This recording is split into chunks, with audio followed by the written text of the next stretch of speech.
Okay, folks, let's just finish off a little bit of content here. I'm on page 247 in your wider world. Okay,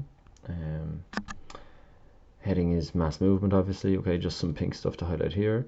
First bit here is not overly important. Okay, just another definition. It does talk from where it says however here is important. However, the speed of movement can vary considerably from soil creep, where the movement is very noticeable, to mud flows and landslides, where the movement becomes much more rapid. So movement is something that will distinguish between help you distinguish between all of these things. If you're asked to compare landslides and soil creeps, or rock falls and mud flows, speed would be one you talk about. Okay, little sentences about soil creeps, and another little sentence here about mud flows and landslides. This first bullet point I've circled. Okay, so periods of heavy rain when loose, they may occur after periods of heavy rain when loose surface material becomes saturated and the extra weight causes material to move downhill. Alright, so I think this is a good general point for all types of mass wasting or mass movement. So when that material, be it sand, soil, clay, rock, whatever, has that extra weight of water added, okay, it'll start to move downhill. The next factor then, obviously gravity will pull it downhill, but it depends on the angle of the slope. Alright, so for example, if you have horizontal land, there'll be very, very little movement. Something like this, soil creep, then the steeper it gets, mud flow. Okay, landslide, and then a rock flow will be almost vertical slope. All right, good. Now, just to move on before I go through your assignment, okay, something that'll help you with that is the effects of mass movement. One of the questions asks you about that. So I've put that label in there. You can add the labels I have, obviously. We're looking at a place called Sarno in Italy. So the main cause was, again, shockingly, 48 hours of torrential rain, okay, causing mud flows.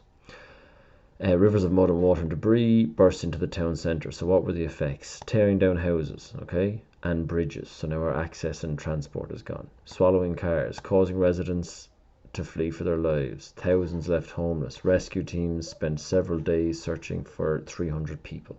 Lots of different impacts here. One last one on a larger scale, the government realised they needed to fix things, okay, because it was 4,000 little settlements equally ill prepared. All right, so that's just a little bit about the impacts or the effects that mass wasting can have on a place. All right, one last little bit I want to just finish with. Okay, let me just see if I can show you my laptop. On your assignment, now you've all been given this sheet already. Okay, it starts off like this, the attachment I sent before. Okay, come down to the second sheet, geomorphology and mass wasting. Alright, I want you to do question 1 to 4. All full sentences, check the marks please. Okay, I want 5, A, B, and C, 6, A, B, and C, 6, A, and B. Okay, so 5, A, B, and C, 6, A, and B, 7, A, B, and C, and 8, A, and B. Okay, so 1 to 4. 5, A, B, C, 6, A, and B, 7, A, B, C, 8, A, B, A, and B. Alright, that's it. That will do. I want full sentences. Do it out in folder sheet. You do not need to write the question. Alright, and once you're finished, you can then take a photo of that folder sheet and send it back to me. Okay, email me directly.